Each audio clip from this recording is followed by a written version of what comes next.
The story of Catholics living in Platte County, Nebraska and the surrounding areas is intimately linked to the presence of the Franciscan Fathers who made their home here, establishing a monastery at this location in Columbus.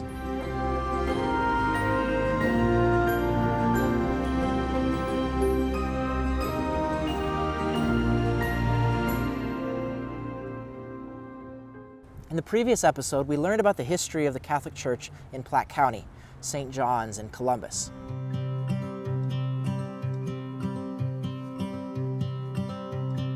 Beginning in the late 1860s, the number of German and Polish immigrants to Nance, Polk, and Platte counties increased rapidly, drawn by the fertile land and cheap homesteads. The Catholic immigrants in Columbus worshipped at St. John's, but Father Ryan was not fluent in German or Polish. On occasion, Father Ryan would have a priest come from Chicago to minister to them in their native tongue.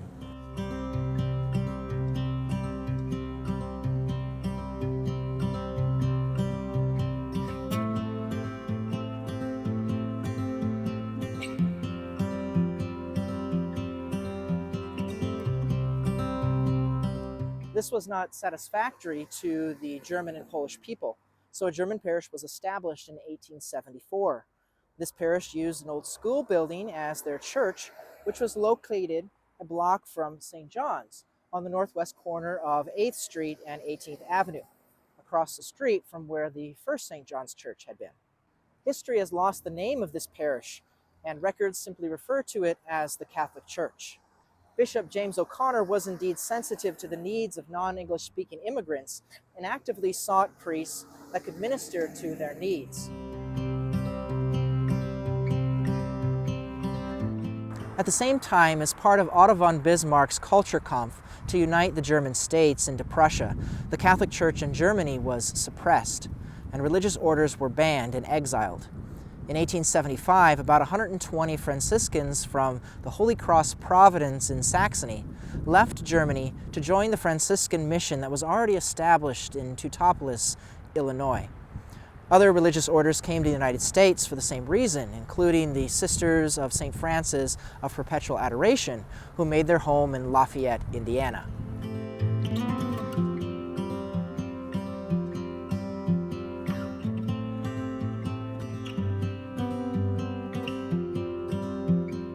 Bishop O'Connor invited the Franciscans to Nebraska to care for the German and Polish people, and they selected Columbus as a center of Franciscan activity. Bishop O'Connor gave the Franciscans complete responsibility for Platte and Madison counties north of the Platte River and Polk and Butler counties lying to the south. He directed them to found parishes anywhere in these 4 counties where they judged it advisable.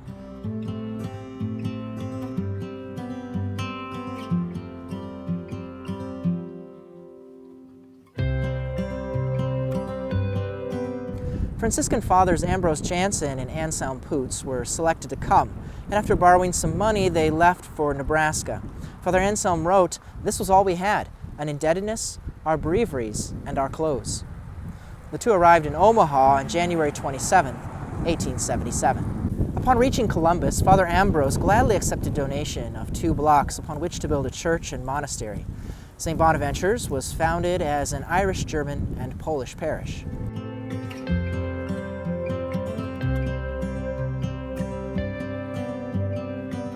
The Franciscans obtained the building purchased by the Catholic Germans in 1874 and cut it into 2 to be moved to the north side of town, west of the present Scotus High School. When being moved across the railroad tracks, the frame church collapsed. And out of the debris of this church, a somewhat larger church was erected temporarily as St. Bonaventure's Church. It was about 3/4 of a mile from the railroad station in a place on the prairie not yet settled.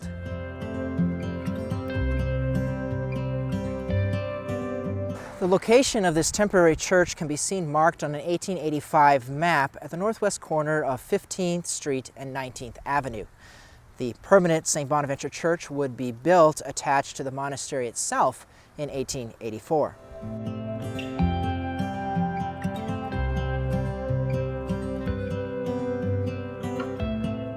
According to the St. Bonaventure Parish Centennial Book, the temporary church was sold and moved south across the street, It seems that the house here today was built from that temporary church.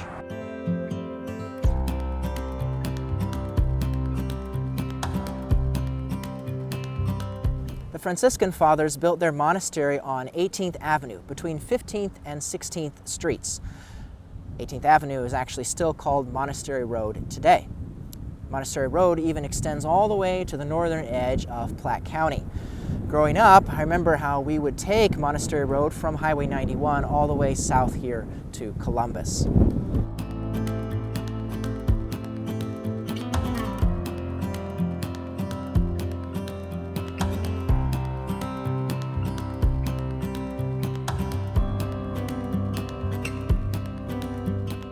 The monastery itself was a brick structure, 2 stories high, with a basement, 11 sleeping rooms, a library, kitchen, and dining room. In 1884, a new St. Bonaventure church was built on the north end of the monastery. It would be extended first in 1891 and again in 1909, when the bell tower was added.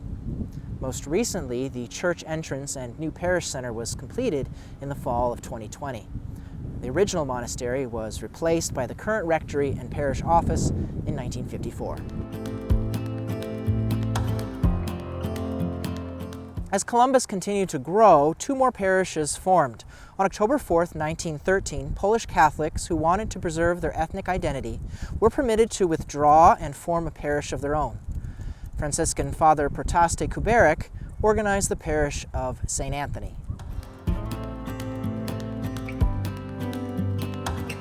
In 1920, St. Bonaventure Parish bought a Presbyterian church on 14th Street and 28th Avenue for the convenience of parishioners living in the north and west outlying districts of Columbus. The building was remodeled and dedicated to St. Joseph, November 27, 1920. It was used for a number of years, but because of the continued growth in Columbus to the west and north, St. Isidore Parish was established in 1963. Today, St. Joseph Chapel is no longer here.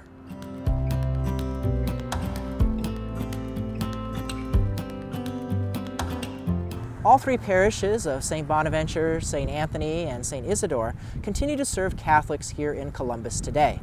But the presence of the Franciscan Fathers is another story. By 1905, 17 Franciscan Fathers and a large number of Franciscan Sisters, many from Lafayette, Indiana, were working out of 4 residences to care for 16 churches in the area.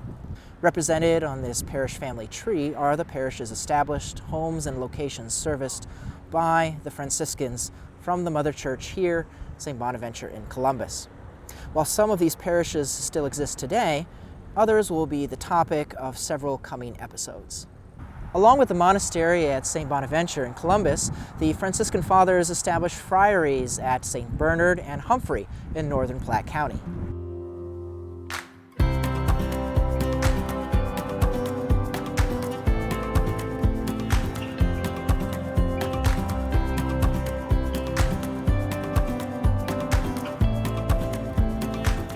By 1930, it became more difficult for the Franciscans to supply the necessary number of priests for all the surrounding parishes.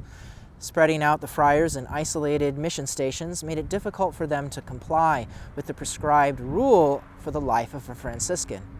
Therefore, the Franciscan Provincial asked Bishop Rummel of Omaha that 5 churches be turned over to diocesan administration: Holy Family at Lindsay, St. Joseph at Platte Center, St. Stanislaus in Duncan, St. Anthony at Burroughs Township, St. John Nepomucene at Joliet Township, and St. Francis de Sales at Schoolcraft. 8 locations in the Omaha Archdiocese remained in the charge of the Franciscan Fathers: St. Francis at Humphrey, St. Mary's at Grand Prairie Township, Sacred Heart at Cornley, St. Michael's at Tarnov, St. Bonaventure and St. Anthony here in Columbus, and St. Joseph and Immaculate Conception in Omaha.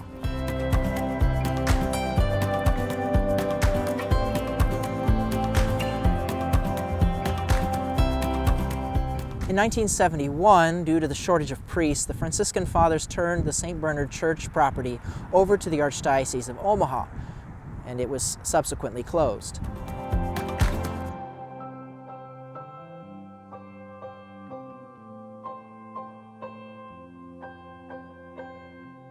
A final change came for the Catholic Church in 1990.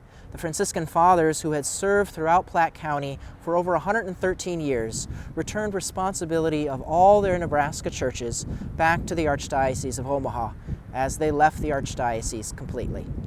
At that point, there were only 6 Franciscans left, 4 at St. Bonaventure in Columbus, 1 at St. Anthony in Columbus, and 2 at St. Francis in Humphrey. In 1931, Franciscan Father Eugene Hagedorn published an account of the history of Franciscans in Nebraska. It contains many stories of pioneer life and the founding of many parishes, especially connected to the Franciscan activities. 20 years earlier, Father Hagedorn had convinced Father Anselm Putz to write down his reminiscences of his experiences of coming to Nebraska to serve the Catholics of the area. Father Hagedorn also gathered facts from various sources, such as newspaper articles and personal interviews, to create histories of the various Franciscan parishes. Previously, Father Hagedorn had written other sketches of Franciscan history, but this would be his largest undertaking. As the True Voice described it at its publication in 1931, the book is a veritable treasure for the information that it gives concerning the early history of mid-Nebraska. And it has been certainly essential to me in the coming episodes of the Faith on the Frontier series, as it gives the histories of all the parishes that were closed here in Platte County, and their history leading to 1930.